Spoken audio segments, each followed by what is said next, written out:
En ce début du mois de mars 1983, en y pensant bien, Mars est le dieu de la guerre.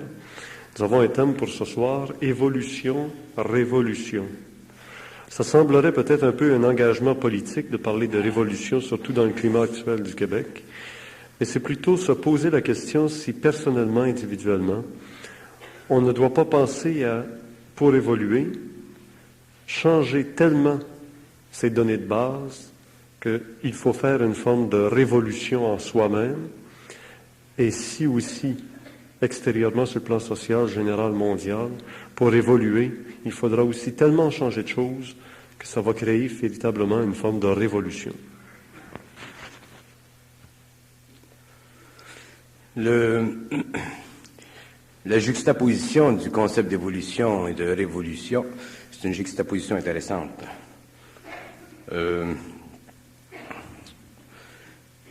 Il faut les bien situer, ces deux concepts, parce qu'ils ont des fonctions très, très différentes. D'ailleurs, ils ont une profondeur très, très différente, très opposée, dans un sens. Le concept de révolution, c'est un concept politique.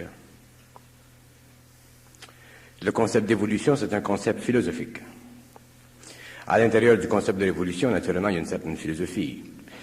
Mais quand on parle de révolution, on parle de transformation des éléments de base qui conviennent ou qui ne conviennent plus à une société.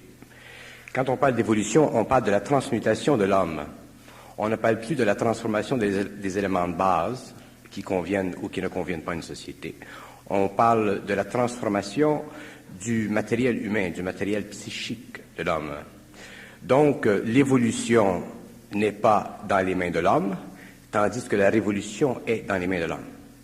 Alors, la grande différence de catégorie ou la différence caractérielle de ces deux concepts naît justement du fait que la révolution, elle est planétaire.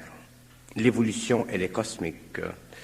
La révolution, elle est planétaire parce que les dimensions psychologiques, matérielles, philosophiques de ce concept ou de son actualisation dans le monde relèvent du potentiel humain réfléchi par l'ego. Tandis que l'évolution relève non pas du potentiel humain réfléchi par l'ego, mais relève des forces dans l'homme qui traversent les plans subtils de sa conscience, le mental, l'émotionnel, le vital, le physique, et qui éventuellement transmutent l'homme, autrement dit, lui donne une nouvelle accession à un nouveau programme de pouvoir. Dans la révolution, le pouvoir n'existe pas. Quand je parle du pouvoir, je parle de l'accession de l'homme à l'esprit. Tandis que dans l'évolution, le pouvoir existe parce qu'éventuellement, dans l'évolution, l'homme doit contrôler la nature par le pouvoir vibratoire de son esprit, et il a aussi, à l'intérieur de ce cadre évolutionnaire, le pouvoir d'intégrer la matière et l'esprit. Donc, ce sont deux aspects qui sont différents. Mais la révolution doit exister avant l'évolution. Parce que la révolution fait partie de la réorganisation matérielle et planétaire de l'ordre social. Et la réorganisation matérielle et planétaire de l'ordre social doit arriver à un état maximal. C'est-à-dire que la société doit maximaliser ses atouts vis-à-vis tous les individus sur le plan matériel avant que ces individus puissent extérioriser leur esprit dans le cadre de l'évolution. Autrement dit, l'évolution ne peut pas commencer dans une société tant que cette société n'a pas, sur le plan matériel, organisé son matériel de base d'une façon telle qui permet à l'homme, mentalement, émotivement, vitalement et physiquement, de pouvoir absorber l'énergie de l'évolution et ne pas avoir à s'inquiéter des éléments qui sont fabriqués à la base de sa vie et qui constituent la nature planétaire de sa conscience et de sa vie. Autrement dit, pour que l'homme puisse évoluer, il ne faut plus qu'il ait de problèmes matériels. Si l'homme a des problèmes matériels, quand je parle de l'homme, je ne parle pas de l'homme nécessairement individuellement, mais je parle de l'homme en tant qu'être appartenant à une collectivité. Si l'homme doit évoluer, à un certain moment, il faut qu'il ait l'esprit libre pour pouvoir subir le choc vibratoire et transformationnel de l'énergie cosmique qui entre en lui et qui aspire toutes les matières de vibration, de basse vibration, pour transmuter ses corps et éventuellement l'amener au stage du surhomme ou de la conscience totale. Donc, il est évident que l'évolution est beaucoup plus plausible, par exemple, dans un pays où il y a un certain équilibre politique, économique, que dans un pays où vous avez une scission entre les classes très riches et les classes très pauvres. Parce que l'homme pauvre a besoin, pour évoluer, d'avoir accès à de l'information. Il a besoin, pour évoluer, d'avoir accès à une sorte de généalogie très, très continue de la réserve de connaissances qui existe sur les paliers les plus élevés de la conscience humaine. Et s'il est retranché dans des conditions de grand appauvrissement, il est évident qu'au lieu d'évoluer, autrement dit, au lieu de venir en contact avec des données ou des connaissances qui font partie de la lumière, il viendra en contact avec des données ou des connaissances qui font partie de la magie noire, comme nous retrouvons dans les pays très pauvres où les masses appauvries s'adonnent à des études ou à des activités qui font partie de la magie noire et qui sont représentées dans la nomenclature ésotérique, comme le voodoo, par exemple. Donc, si nous prenons le concept de révolution avant et en explorer ses aspects pour en voir les aspects positifs et les aspects négatifs, nous réalisons que l'homme, quel que soit son idéalisme politique, quel que soit son idéalisme économique, sera obligé un jour de réaliser que la révolution ne peut pas être un panacée, ne peut pas être une arme qui puisse donner à l'humanité une conscience supérieure. Ce n'est pas la révolution qui puisse créer une conscience supérieure, ce n'est pas la révolution qui puisse créer un gouvernement supérieur, ce n'est pas la révolution qui puisse donner à l'homme une philosophie consciente et parfaite de la vie. La révolution, ce n'est que l'expérience karmique, astrale, animique de l'homme vis-à-vis son passé et en fonction d'un futur qui est collectif. C'est une condition expérientielle à l'intérieur de laquelle beaucoup d'hommes souffrent, beaucoup de femmes souffrent, beaucoup d'enfants souffrent. La mort, elle est présente à tous les jours. Et dans la révolution, il n'y a pas de paix. La paix qui vient après la révolution, souvent, est une paix qui déjà est entachée d'une mémoire sanglante. Donc, l'esprit de la nation est affecté par le bruit, par l'abrutissement de la révolution, à moins qu'il se soit passé 2, 3, 4, 5 siècles qui ont facilement éliminé cette mémoire. Par exemple, une révolution d'il y a 10 ans ou une révolution d'il y a 2, 3, 4 générations, une révolution d'il y a 300, 400 ans, comme la Révolution française, sont des révolutions qui, aujourd'hui, sont perçues différemment parce que le temps, efface l'histoire. Dans ce sens que le temps efface la mémoire de la souffrance, bien que l'histoire soit enregistrée dans les annales et dans les archives de l'humanité. Si nous parlons de la révolution dans un temps comme aujourd'hui, où il y a énormément de communication dans le monde, et où il y a énormément de polarité dans les activités politiques, les activités économiques, où il y a énormément d'intérêts d'un part et d'autre, d'un camp ou d'un autre, je trouve que les gens qui sont révolutionnaires dans l'âme sont des gens qui ont une vertu, mais ce sont des gens qui, d'une façon ou d'une autre, devront réaliser éventuellement à l'intérieur de leur propre historicité individuelle que la révolution ne les a pas amenés là où ils ont voulu aller.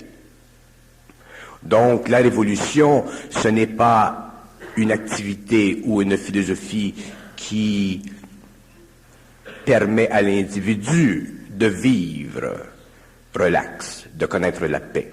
La révolution, c'est expérientiel. Cet individu connaîtra la paix où l'homme peut connaître la plaie de la révolution des siècles ou des générations après, lorsque les lames ou les vagues de cet océan qui déferle sur l'humanité auront cessé d'abrutir la conscience de l'individu. Je respecte beaucoup les révolutionnaires, je conçois, je vois l'expérience de l'âme, je vois qu'ils ont certaines vertus, qu'ils ont certaines visions, qu'ils ont certaines sensibilités qui visent à corriger les erreurs historiques d'une nation ou d'un continent, mais je sais aussi que dans tout révolutionnaire, il y a un certain aveuglement qui est créé par l'incapacité de pouvoir comprendre avec l'intelligence supérieure les données animiques et astrales de leur expérience planétaire. Donc, les révolutionnaires sont des gens qui, en général, ne peuvent pas connaître la paix intérieure. Si nous allons vers l'évolution, nous nous apercevons que l'évolution est une force qui traverse toutes les nations.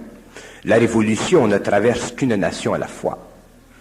L'évolution traverse tous les peuples, mais seulement tous les peuples, sur le plan individuel, n'en sont pas sensibilisés en même temps. Aujourd'hui, à la fin du XXe siècle, il y a une évolution dans le monde, et si nous allons dans différents pays, nous nous apercevons que dans différents pays, il y a des individus qui sont sensibilisés à certaines forces, certaines énergies, qui transmutent petit à petit leur mental, leur émotionnel. Donc, l'évolution est planétaire. Elle n'est pas régionale, elle n'est pas en fonction d'une nation. La révolution, elle est en fonction d'une nation, d'un peuple. Il y a des peuples qui osent espérer que la révolution s'étendra sur la face de la terre.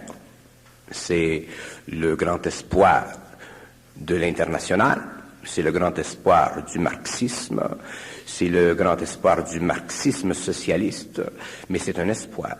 Et les révolutionnaires vivent toujours d'espoir. Les révolutionnaires ne savent pas que derrière le tableau de la vie planétaire, il y a des mains, il y a des activités, il y a de l'intelligence, il y a des forces inouïes, et ces forces sont cosmiques. Et la révolution fait partie de l'infrastructure de ces forces et ne fait pas partie de la partie garante. Ce n'est pas la partie qui garantit à l'homme la venue d'une nouvelle évolution, la venue d'une nouvelle conscience, la venue d'une conscience expérimentale qui n'est plus assujettie au karma. Ce n'est pas la force révolutionnaire qui permet à l'homme de concevoir la possibilité éventuellement pour l'homme de trafiquer avec la matière par le biais de l'esprit. Ce n'est pas le révolutionnaire ou la philosophie révolutionnaire qui permet à l'homme de transiger absolument avec les forces cosmiques.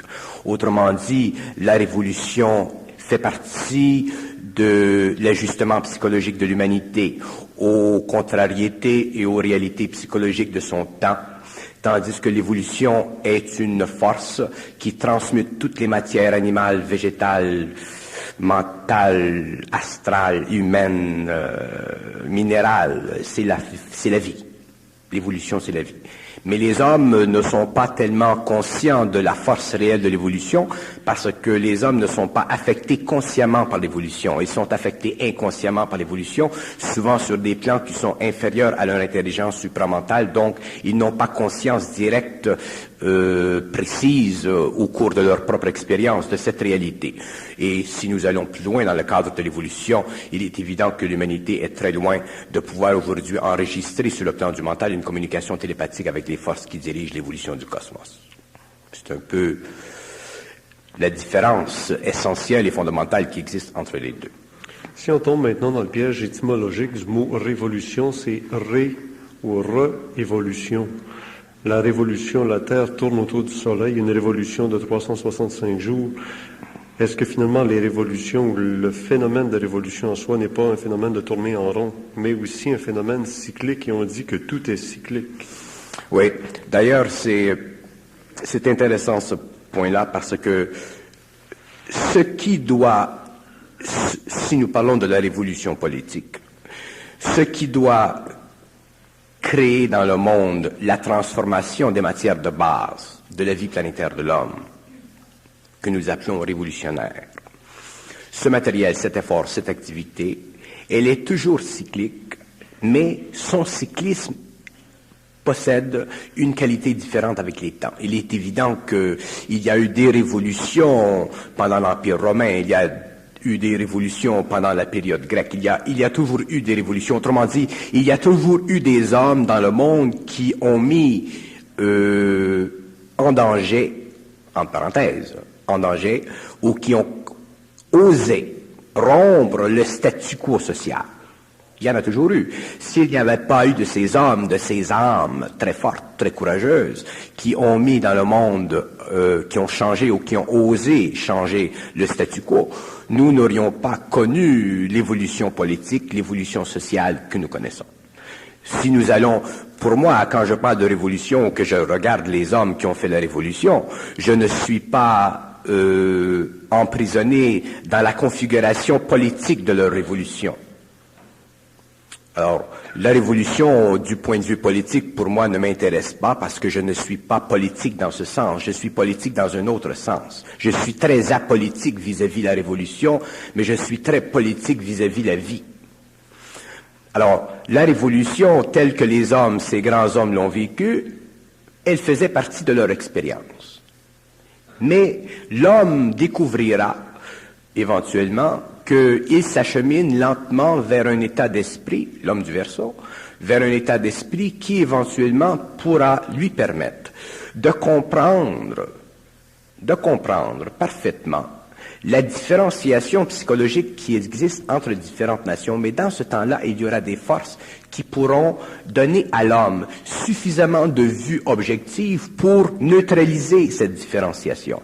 Ce qui crée la révolution dans le monde aussi, ce qui permet à certains individus de vivre en tant que révolutionnaires, c'est parce que eux voient un aspect du spectrum de l'évolution. Ils ne voient qu'un aspect.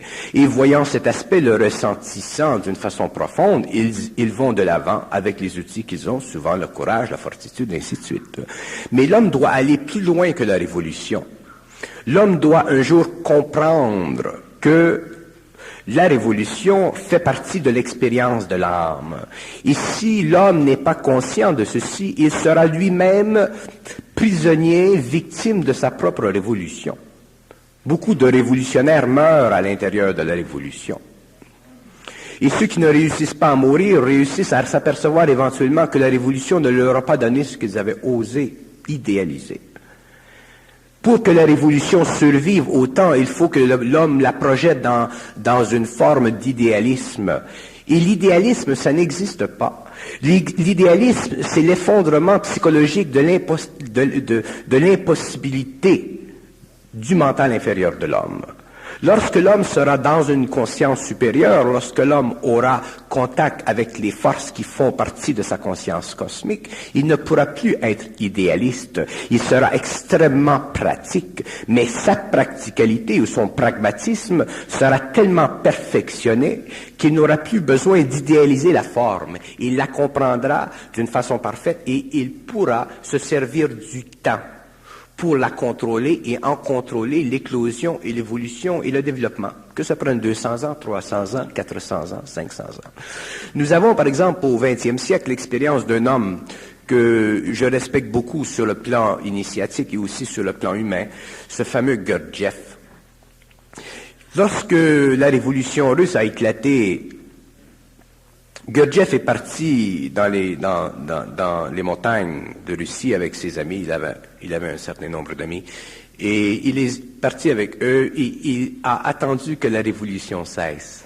Et ensuite, il est revenu, il est passé en Europe, il a commencé à travailler. Gurdjieff était beaucoup trop intelligent pour se servir de son intelligence d'une façon réactionnaire. Parce qu'il avait une intelligence objective. Et donc, et pourtant, il était un très grand révolutionnaire. Les hommes qui créent une pensée nouvelle sont effectivement des révolutionnaires. Mais ce sont des révolutionnaires qui travaillent avec le temps. Ce ne sont pas des révolutionnaires qui brisent les formes avant le temps ou qui cassent les cerveaux avant le temps. Ce sont des hommes qui travaillent avec les forces de vie. Ce ne sont pas des hommes qui travaillent avec la matière. Moi, peut-être que je suis un révolutionnaire. Mais je ne suis pas un révolutionnaire qui brise la matière. Je ne suis pas un révolutionnaire qui veut faire effondrer les formes de la matière. Je ne suis pas un révolutionnaire qui a besoin de l'armée ou qui a besoin d'une arme pour transiger avec l'autre. Mais effectivement, l'énergie créative, elle est révolutionnaire, mais l'énergie créative, si elle est très bien canalisée, crée une révolution qui est intelligente, qui est calme, mais qui est profonde et qui se sert du temps pour arriver éventuellement à ses objectifs, que ce soit 200 ans, 400 ans ou 500 ans. Tandis que le révolutionnaire, il est jeune en esprit, il est bouillant. Son sang est plein de désirs. Et son sang veut éclater ses désirs dans le temps et il veut mélanger le désir de son sang avec la personnalité, l'ego. Donc, le révolutionnaire, automatiquement, cherche à aller chercher dans le monde des individus qui peuvent le baquer pour faire sa révolution. Tandis que l'homme qui est évolutionnaire, mais dans un sens autre, probablement aussi un grand révolutionnaire, ne va pas chercher dans le monde des gens pour le supporter. Il est dans son propre support, il est dans sa propre énergie interne, il est centrique. Et la force de persuasion ou la force de correction qu'il peut amener à l'idée, à la pensée, au mot, à la vision de l'homme, fait partie de l'intelligence créative, mais totalement dénuée d'une forme ou autre d'égocentricité. Donc, automatiquement, son action révolutionnaire, qui fait partie de la grande octave évolutionnaire de l'humanité, se fait dans son temps, mais toujours en dehors du désir subjectif, égocentrique de l'homme. Donc, l'initié est un grand révolutionnaire, mais un révolutionnaire d'un autre ordre. Et les hommes de demain, l'homme du Verseau, les hommes qui aujourd'hui commencent à transiger avec les forces de vie, les hommes aujourd'hui qui commencent à vivre le contact télépathique avec les forces de vie sur les autres plans, réalisent très bien que eux aussi, ils sont révolutionnaires, mais ils sont révolutionnaires intérieurement. Et c'est la révolution intérieure qui sera la plus puissante, parce que la révolution intérieure ne cherche pas à corriger l'extérieur par le bruit.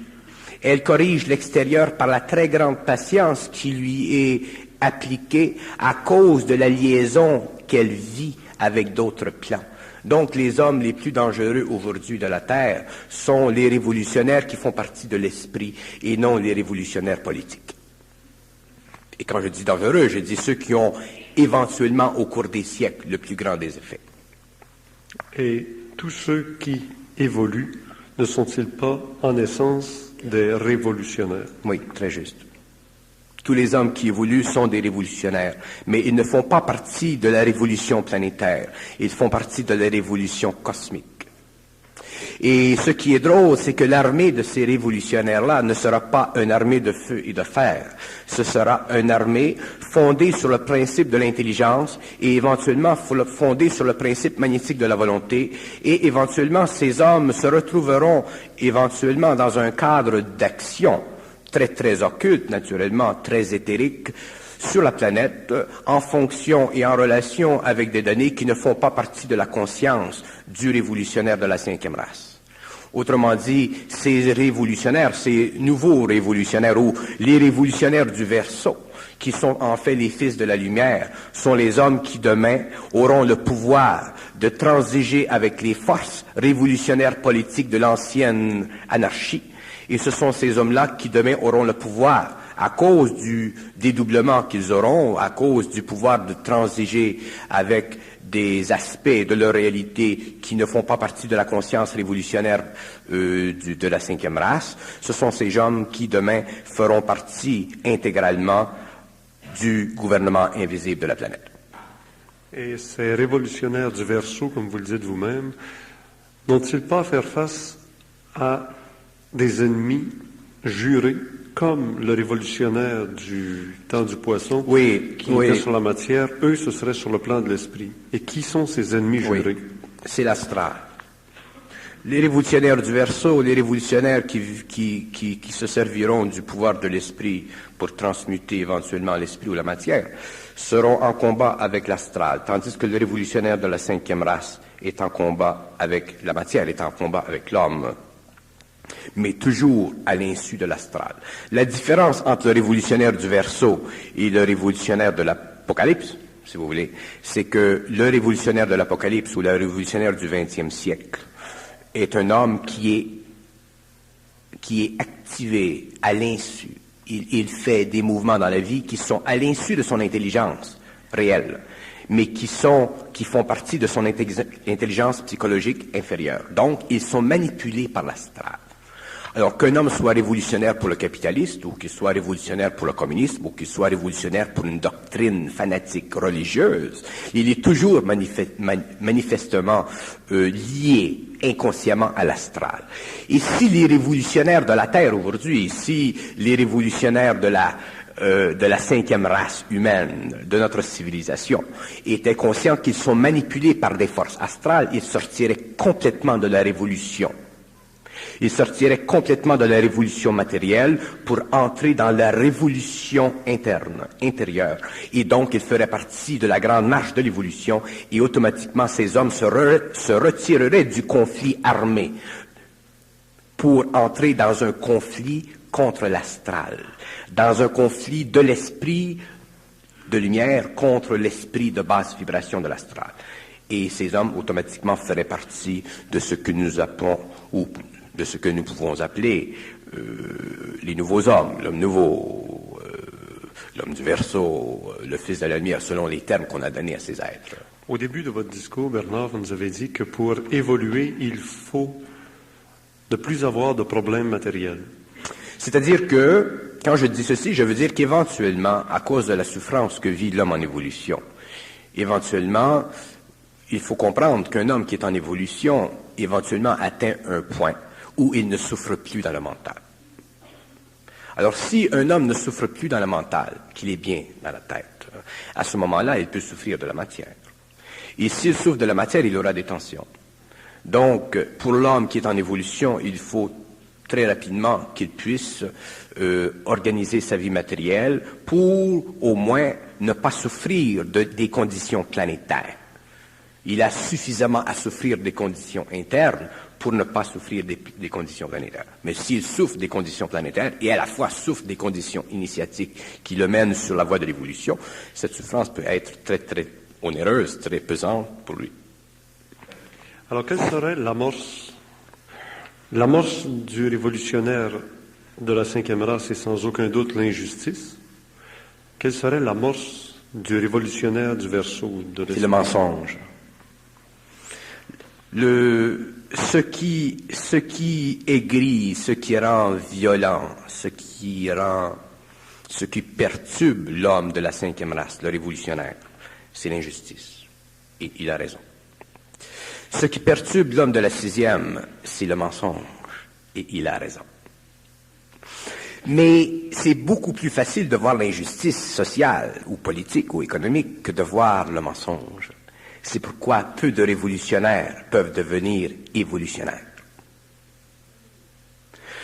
Pour devenir évolutionnaire, pour être évolutionnaire, il faut être très très conscient des lois de l'esprit, il faut être très conscient des lois de l'astral, il faut être très conscient du phénomène de croyance qui a été imposé à l'humanité en bloc.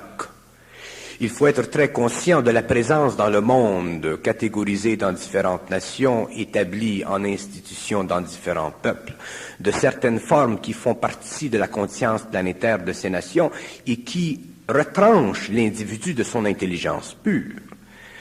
C'est très difficile pour l'homme de la cinquième race de pouvoir même s'imaginer qu'il peut être absolu dans sa conscience. Parce que l'astral, le mensonge, ne permet pas à l'homme d'avoir conscience de son absolu, parce que ça fait justement partie des conditions qui contrôlent son évolution et qui peuvent le mener éventuellement à une confrontation entre l'impossibilité de concevoir l'absolu et la possibilité de demeurer à l'intérieur du statu quo. Pousser les frontières de la science, la prochaine étape de l'homme, ce sera de pousser les frontières de l'absolu. Et en poussant les frontières de l'absolu, il est évident que l'homme sera obligé de mettre la hache dans toutes sortes de mensonges, des mensonges extrêmement intelligents, des mensonges extrêmement calculé pour maintenir dans la vie de l'homme la dualité du vrai et du faux. Parce que c'est par la dualité du vrai et du faux que s'aiguise la conscience de l'homme. Mais c'est par la dualité du vrai et du faux que se termine son intelligence. L'homme qui est dans l'intelligence universelle, qui est dans l'énergie de l'intelligence, n'a pas besoin du vrai ou du faux. Parce que la créativité, c'est synthétique, c'est une synthèse. La synthèse peut voir le vrai et peut voir le faux. L'homme qui est dans une intelligence créative peut voir la fonction positive de la révolution, comme il peut voir la fonction positive de l'évolution. Il peut voir les deux. Il n'est pas prisonnier de l'un ou de l'autre. Il comprend le contexte historique, psychologique, mental, émotionnel d'une race. Il comprend le contexte synthétique d'une autre race, d'une super race, d'une race mentale, d'un nouvel homme. Alors, il n'est jamais égoïquement ou égocentriquement piégé par l'allure du vrai ou du faux parce qu'il comprend le mensonge. Et c'est ça la différence fondamentale entre la révolution et l'évolution. Dans la révolution, on se sert du mensonge pour éliminer certains mensonges afin de créer d'autres mensonges pour perpétuer le mensonge. Dans l'évolution, on détruit le mensonge absolument. De quelle façon celui qui est révolutionnaire de l'esprit, révolutionnaire du verso, comme on disait tantôt, peut-il sensibiliser les êtres éteints qui ne se rendent pas compte qu'ils sont victimes du mensonge? Un peu, comme sur le plan physique, un révolutionnaire dans un pays où il y a une domination, il n'a pas toujours des amis partout dans la population qui est même opprimée. Il aura de la misère à prouver aux gens opprimés qu'ils sont opprimés, effectivement, qu'ils subissent une injustice.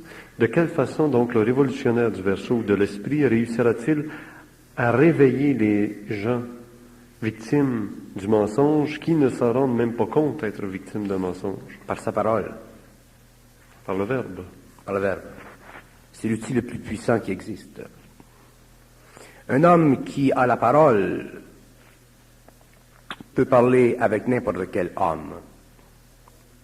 Et comme sa parole n'est pas liée à son ego, comme elle n'est pas colorée par son ego, il ne crée pas, s'il veut, de mur entre lui et l'homme. Il peut dire à l'homme certaines choses qui sont difficiles à accepter, à comprendre, à saisir, et ainsi de suite. Mais il y aura dans la parole une vibration qui ira toucher l'esprit de l'autre homme. Parce que tous les hommes ont de l'esprit et tous les hommes ont de l'intelligence, mais tous les hommes n'ont pas la même capacité d'absorber le mot, n'ont pas la même capacité de sentir en eux ce qu'ils savent. Vous avez cet outil, la parole? C'est un outil qui fait partie de ma vie, qui fait partie de ma conscience et dont je me sers dans mon travail. Alors, voulez-vous, on va jouer un jeu. Moi, je vais faire le type qui n'est pas réveillé, qui n'est pas conscient de subir un mensonge sur le plan de l'esprit. Vous êtes le révolutionnaire du verso, vous avez la parole. Je vais faire la cruche qui comprend rien. Oui, mais la parole sait que vous n'êtes pas une cruche. La parole ne peut pas jouer de jeu. L'intelligence ne peut pas jouer de jeu. L'intelligence, elle est réelle, elle est là, elle est sensible, elle sent, elle est vibratoire et elle fonctionne en fonction de la vibration. Elle ne peut pas jouer de jeu. Les hommes de la 5e race jouent des jeux et ils se font prendre dans leur jeu. L'homme de la 6e ne peut pas jouer de jeu. Alors, essayons d'être encore plus intelligents que l'intelligence dont vous parlez pour dire que peut-être la parole dont Bernard parle est une parole qui ne crée autre chose qu'un autre mensonge pour entraîner les gens dans une autre forme de mensonge, créer une injustice par une autre injustice. Bon, ça c'est intéressant. Alors je vais jouer le jeu de celui qui croit que Bernard entraîne les gens dans un mensonge de plus en plus profond et de plus en plus difficile à découvrir qu'il y a un mensonge. Bon, ça au moins c'est intéressant. Oui.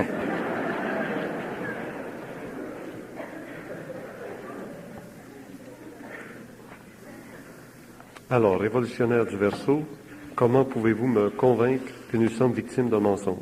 Bon, premièrement, l'intelligence n'essaie jamais de convaincre l'homme. Une des grandes qualités de l'intelligence créative, c'est qu'elle n'essaie pas de convaincre l'homme, parce que lorsque l'homme essaie de convaincre l'homme, c'est parce que son intelligence, elle est égocentrique. Donc, son intelligence essaie d'aller chercher chez l'homme un support pour se concrétiser, pour se sécuriser elle-même. L'intelligence créative qui passe dans l'homme, qui passe dans tous les hommes ou qui peut passer dans tous les hommes, n'a pas besoin de s'auto-réfléchir, elle n'a pas besoin d'aller dans le monde et chercher de l'appui, elle n'a pas besoin de convaincre l'homme. Si elle travaille dans le monde, éventuellement elle éveille l'homme, et éventuellement lorsque l'homme est éveillé, il est lui-même dans sa propre intelligence. Convaincre, le phénomène de la conviction est un phénomène qui est très dangereux, parce que lorsque l'on veut convaincre ou lorsque l'on est convaincu, on est tous les deux piégés par l'astral. Un homme qui veut convaincre un homme est un homme qui veut aller chercher dans l'autre un support pour se donner lui-même une sécurité. L'homme qui vit de la conviction d'un autre, qui est convaincu d'un autre, automatiquement aussi est piégé par sa propre insécurité. L'homme n'a pas besoin d'être convaincu par un autre homme. L'homme doit être dans son intelligence. S'il est dans son intelligence, il verra ce qu'un autre homme dit. Alors, ce que l'homme a besoin, ce n'est pas d'être convaincu ou de convaincre, c'est de voir. Si l'homme voit, il comprend. Et s'il comprend, il peut très facilement parler et expliquer ce qu'il voit. Et s'il explique facilement et bien ce qu'il voit, automatiquement l'autre qui le reçoit d'une façon non convaincante, le recevra d'une façon intelligente. Donc son intelligence vibrera à l'intelligence de l'autre. Donc l'intelligence qui fait partie des lois de la vie pourra se greffer chez l'homme. Et éventuellement, elle pourra s'éveiller et éventuellement l'homme verra ce que l'homme doit voir universellement et qui fait partie de tous les hommes. Donc, la chose la plus dangereuse pour l'homme, c'est de convaincre l'homme, et la chose la plus dangereuse pour l'individu, c'est d'être convaincu. Vous nous avez déjà dit que nous étions au tournant d'une époque où de grands jeux se joueraient et le destin ou l'avenir du monde se jouerait entre ceux qui voudront totalement posséder l'homme. Et j'ai comme l'impression que c'est comme au moment où le bateau coule. Et ce n'est pas le temps d'essayer mièvreusement, doucement, de faire comprendre à quelqu'un que s'il attend trop, il va se noyer en même temps que le bateau va couler. Mais il va falloir le convaincre. Il n'y a pas des occasions où on doit fouetter un peu pour convaincre. L'intelligence créative qui est dans le monde aujourd'hui, qui se répand de plus en plus dans différentes nations, va éventuellement créer un raz-de-marée petit à petit, parce que l'homme ne peut pas empêcher l'évolution, donc l'homme ne peut pas empêcher l'intelligence créative. Et les hommes qui ont une sensibilité quelconque à cette énergie vibreront à cette énergie. Donc, que le bateau soit en bonne voie ou qu'il coule, ça fait partie de l'expérience de l'homme. J'ai toujours dit que le hasard n'existe pas. J'ai toujours dit que l'homme, si il a suffisance d'esprit, peut évoluer. Tout est en fonction de l'évolution de son esprit. Tout est en fonction de sa sensibilité intérieure. Ce sont les formes. C'est la mémoire de l'homme qui le bloque de son intelligence. Ce n'est pas un problème d'intelligence. L'homme n'a aucun problème d'intelligence dans le monde. Vous ne seriez pas comme le bon pasteur qui va convaincre la brebis égarée de revenir et qui va même prendre la peine d'aller la chercher dans le bois pour la ramener à la bergerie. Vous ne feriez pas comme ce bon pasteur-là, vous lui diriez, il n'y a pas de hasard, elle est restée dans le bois, tant pis pour elle. Non, parce que le symbole que vous me donnez fait partie d'une expérience quelconque. C'est une expérience qui fait partie de l'intelligence créative qui essaie de montrer à l'homme que tous les hommes ont de la valeur. La parabole du bon pasteur, c'est pour montrer que tous les hommes ont la valeur, même ceux qui semblent ne pas avoir de valeur ont de la valeur.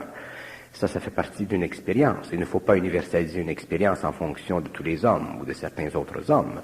Moi, dans ma vie personnelle, si je savais vibratoirement qu'il y a un homme qui a une grande sensibilité, même s'il est meurtrier, d'ailleurs je le fais parce que je rencontre dans ma vie toutes sortes d'hommes.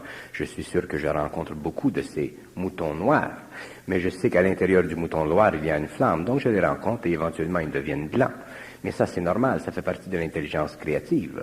Ce n'est pas une vertu de l'homme, ça fait partie de l'intelligence créative, et l'intelligence créative travaille comme ceci, à travers ceux qui peuvent la vivre, qui peuvent la sentir. Il n'y a rien de particulier là-dedans. Alors, si vous êtes le révolutionnaire du Verseau... Je n'ai pas dit que j'étais le révolutionnaire du Verseau. Vous avez le verbe... Vous êtes en évolution. Je n'ai pas dit que je suis le révolutionnaire du Verseau, c'est les mots. Si vous dites à la télévision que je suis le révolutionnaire du verso, c'est fini, je suis lancé, hein? Et je ne suis pas le révolutionnaire. J'ai dit que l'homme qui est en évolution est effectivement un révolutionnaire. Il est le révolutionnaire du verso. Vous êtes le révolutionnaire du verso. Il y a dans la salle des révolutionnaires du verso. Il y a dans le monde des révolutionnaires du verso. Et moi, naturellement, je fais partie des révolutionnaires du verso.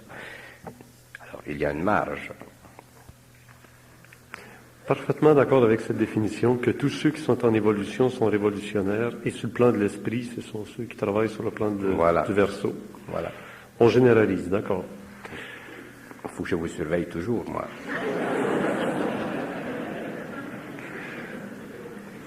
Parce que les gens ont tendance il y a beaucoup de gens qui ont tendance à me lancer dans la politique.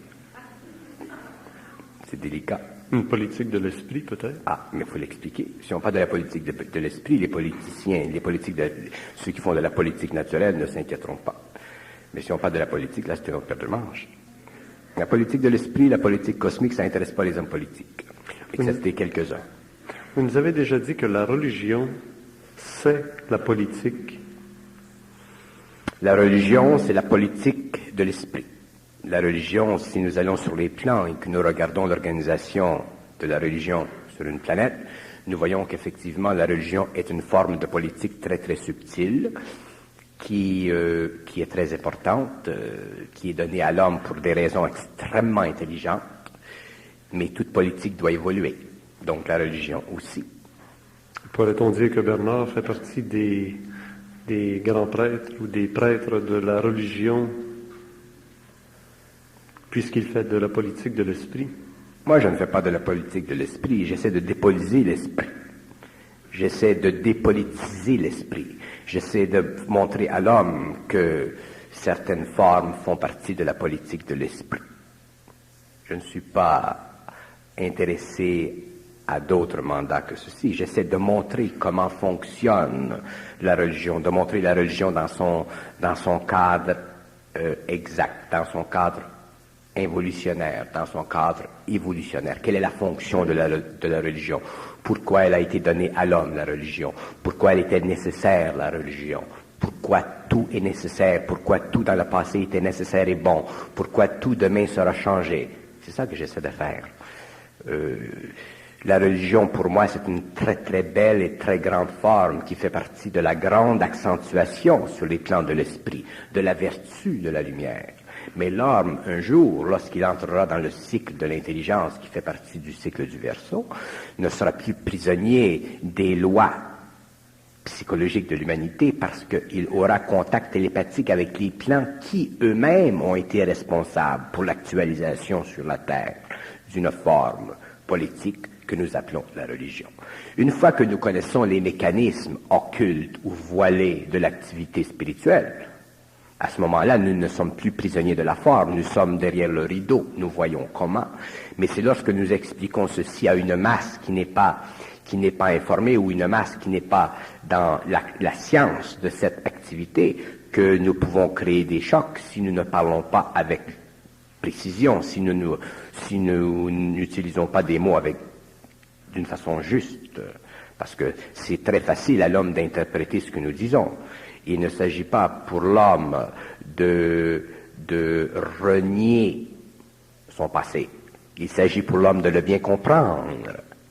Il ne s'agit pas pour l'étudiant aujourd'hui qui est à l'université de renier ses petites études. Il s'agit pour lui de les bien comprendre, ainsi de suite. C'est la même chose au niveau de la religion, mais c'est beaucoup plus délicat, parce que dans la religion, il y a l'émotion de l'homme. Si l'homme pouvait voir ce que fait en lui, ce que crée en lui, en tant qu'individu ou en tant que nation, la religion, il verra que la religion crée la sécurité de l'émotion. Alors, la sécurité de l'émotion, qu'est-ce que c'est? C'est un nœud, c'est une condition d'énergie qui bloque l'intelligence de l'absolu, mais qui permet planétairement à l'homme de subir sa vie planétaire jusqu'au moment où il puisse franchir les limites qui ont été imposées par cette forme. Mais avant que l'humanité en général soit capable de passer d'un plan à un autre, avant que l'homme puisse pousser les frontières de l'absolu sur le plan total de la planète, ça va prendre des siècles. D'ailleurs, ça viendra avec la 7e race. Mais la 6e race, Les révolutionnaires du Verseau, comme vous aimerez dans le futur les appeler, je suis sûr, sont les hommes qui pousseront les limites de l'absolu et qui entreront en conversion télépathique avec les intelligences qui sont sur d'autres plans. Et donc, ces hommes ne seront plus prisonniers du vrai et du faux, donc ils auront maîtrisé la loi du mensonge cosmique, donc ils ne seront plus affectés par l'astral, donc ce que nous appelons le mal ou l'activité des forces archaïques dans notre civilisation sera totalement impuissant contre eux. Vous revenez sur cette loi du mensonge. Pouvez-vous nous la définir très précisément? La loi du mensonge cosmique. Bon, je vais prendre un exemple. Je n'aime pas définir les choses parce que définir une chose, c'est parler d'une chose d'une façon qui permet d'en parler une autre fois d'une autre façon. Mais je vais en parler sur le plan de l'expérience cosmique de certaines intelligences. Il y a dans le cosmos, pour le moment en tout cas, il y a trois forces majeures. Il y a ce que nous appelons les esprits de la lumière, il y a les esprits de la forme et il y a les forces archaïques, pour ne parler que de quelques-unes. Et au début, très loin dans le passé, les esprits de la forme ont créé l'homme, ils ont créé la forme de l'homme. Cette forme, elle est éventuellement densifiée, ainsi de suite, au cours des grandes périodes, et elle est descendue dans la matière. Ces esprits de la forme étaient en dehors complètement de la réflexion. Donc, ils ne pouvaient pas prendre la responsabilité de leur créativité, de leur création. Et il y eut d'autres esprits qui se déplaçaient incessamment dans le cosmos, ce que nous appelons les esprits de la lumière. Ces esprits durent éventuellement se stabiliser dans une forme, parce que là, l'esprit ne peut pas constamment voyager dans le temps, il faut qu'il se situe quelque part. Les esprits de la forme étant dehors du temps, les esprits de la lumière étant dans le temps, durent descendre dans la matière que nous appelons aujourd'hui l'homme. Mais les esprits qui sont descendus dans la matière pour former l'homme, pour créer l'homme, pour donner naissance à ce que nous appelons l'homme, ne connaissaient pas les lois des sous-plans de la matière parce que ces lois, ces sous-plans étaient contrôlés par les forces archaïques qui étaient beaucoup plus anciennes que les esprits de la forme. Donc, si les esprits de la forme, de la lumière, étaient descendus dans la forme de l'homme, dans la matière de l'homme, et avaient été expliqués les conditions éventuelles de l'évolution de l'humanité, ils ne seraient jamais descendus dans l'homme. Autrement dit, les esprits de la lumière, en descendant dans la forme, ont été éventuellement prisonniers de la matière, parce que la matière et ses lois, les lois de ses sous-plans, sont très grandes, et ces esprits ont été prisonniers et ils ne pouvaient sortir de l'homme qu'après la mort.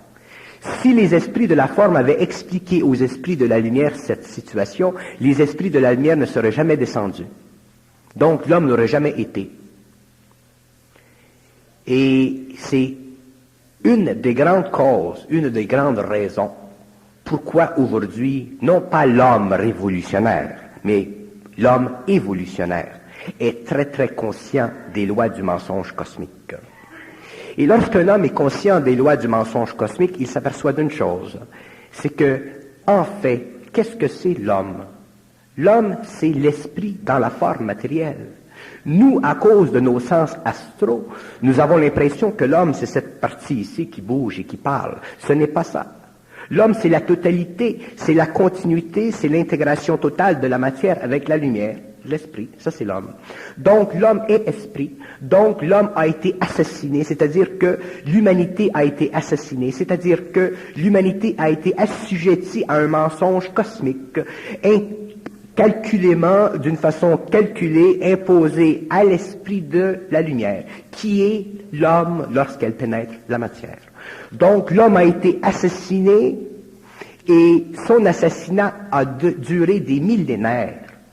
Et si cette condition n'avait pas été établie, l'homme n'aurait pas été. Donc, il fallut que l'esprit de la lumière soit menti, ou retenu de la vérité, ou retenu de la connaissance, pour que l'homme aujourd'hui fût. L'homme aujourd'hui, à cause de cette condition, subit La décision des esprits de la forme de ne pas instruire les esprits de la lumière du fait que les esprits, que les esprits des forces archaïques contrôlaient les substances de la matière. Donc l'homme, lui, étant inconscient des esprits de lumière qui l'habitent, autrement dit, l'homme étant inconscient de la partie cosmique en lui, souffre la condition de l'involution aveuglément, et lorsqu'il la souffre d'une façon politique, il devient révolutionnaire. Si l'homme était évolutionnaire, si l'homme était conscient, si l'homme était en communication télépathique entre son cerveau et l'esprit de lumière qui l'habite, qui est dans le fond son intelligence, si l'homme était conscient de son esprit, il comprendrait le jeu qui avait été imposé à son esprit par d'autres esprits plus élevés, plus perfectionnés, de la condition de l'involution. Donc, l'homme aujourd'hui évolutionnaire ne souffrirait plus de l'involution, ne souffrirait plus des formes, ne souffrirait plus de la mémoire de l'humanité, ne souffrirait plus de sa mémoire. Autrement dit, l'homme ne vivrait plus psychologiquement, il vivrait vibratoirement, c'est-à-dire qu'il ne vivrait qu'en fonction de l'énergie échangée entre le plan de l'esprit, qui est le plan mental supérieur où il se situe, et son corps matériel ou les plans inférieurs de lui-même. Donc, l'homme vivrait un état de fusion, d'unité avec lui-même, et à ce moment-là, l'homme serait en évolution, c'est-à-dire que l'homme retournerait à la lumière, en fusion avec l'énergie de la lumière, parce qu'il serait libéré dans son esprit des lois du mensonge cosmique qui, auparavant, avaient forcé son esprit à demeurer prisonnier de la matière jusqu'à la mort. À partir de ce temps-là, l'homme commence, à cause de la transmutation du mental, de l'émotionnel, du vital et du physique, il commence à vivre un rapport d'énergie entre l'esprit et la matière. Donc, ce rapport d'énergie, s'il est vécu pendant 10 ans, 15 ans, 20 ans, 30 ans, 40, 50 ans, il est évident qu'éventuellement, la fusion est tellement grande que l'immortalité devient la nouvelle condition planétaire de l'homme de demain.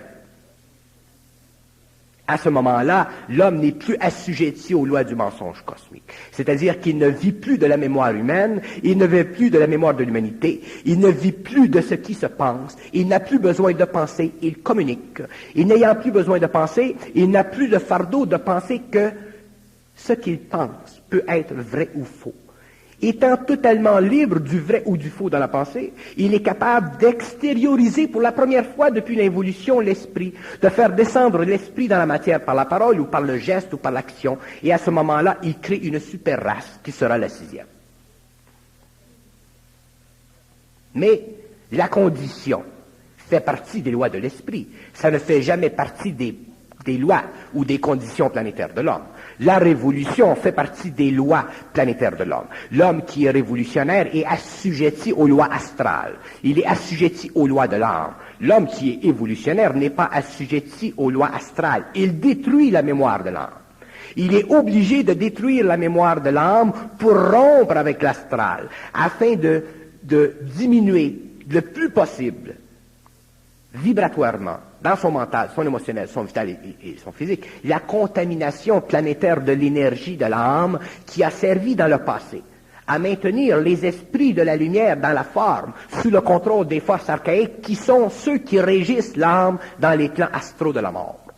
C'est ça que l'homme devra un jour comprendre. Et lorsqu'il comprendra ceci, tout sera très très facile parce qu'à ce moment-là, il n'aura plus besoin de comprendre pour savoir et il n'aura plus besoin de savoir pour comprendre parce que son savoir, sa science, sera le produit d'une fusion et non le produit d'une intellectualisation, le produit d'une mémorisation, le produit d'un rappel égocentrique. Ce sera la connexion ultime entre l'infini et le planétaire, le cosmique et le planétaire, et la fusion qui en résultera créera une synthèse qui donnera ensuite à l'homme une conscience interplanétaire, c'est-à-dire une conscience qui lui permettra de se servir de son cerveau éthérique au lieu de se servir de son cerveau physique. Se servant de son cerveau éthérique, il pourra facilement communiquer par télépathie, traduire en ondes et en code la signification de l'intelligence de l'esprit pour le rapport qu'il doit avoir avec d'autres intelligences qui sont dans la galaxie que vous appelez des êtres extraterrestres. Donc, à ce moment-là, l'homme sera interplanétaire. L'homme pourra créer des systèmes, des vaisseaux, des sources d'énergie qui résulteront du contact entre l'énergie de son esprit et son cerveau éthérique. L'homme comprendra alors qu'est-ce que c'est que l'esprit. L'homme comprendra que l'esprit, c'est une énergie intelligente, pure et simple, Donc, ayant compris que l'esprit, c'est de l'énergie intelligente pure et simple, il aura déanthropomorphisé l'esprit. Donc, il aura tué Dieu dans le concept humain de l'infinité. Donc, il aura remplacé Dieu par une intelligence qui est absolue, au lieu de créer un Dieu absolu en se servant d'un concept qui fait partie de l'astralisation de son intelligence, autrement dit, qui fait partie encore du pouvoir de l'âme sur l'ego, autrement dit, qui fait partie encore du pouvoir des forces archaïques sur son esprit. Donc, l'esprit, un jour, détruira le concept de Dieu. Et ayant détruit le concept de Dieu, l'esprit remplacera le concept de Dieu par l'énergie infinie de sa présence dans l'homme. Et à ce moment-là, l'homme deviendra morontiel. Et à ce moment-là, l'homme commencera à être créateur. Et à ce moment-là, l'homme commencera à comprendre pourquoi il devait dans le passé avoir un Dieu et pourquoi dans l'avenir il dut le tuer afin de le remplacer par l'énergie. Et cette énergie est semblable pour tous les hommes. Cette énergie, elle existe dans le cosmos à l'infini. Cette énergie, elle est dans tous les hommes. Elle anime le mental. Elle donne une vitalité au corps astral. Elle ressuscite constamment le cellulaire, c'est-à-dire le vital. Et elle emprunte constamment dans l'expérience matérielle du corps la progression infinitésimale de la descente du mental et de l'astral et du vital dans cette partie inférieure de la condensation de cette énergie. Donc, aussitôt que l'homme est dans la matière, et quand je dis l'homme, je ne parle pas de l'homme ici, je parle de l'esprit.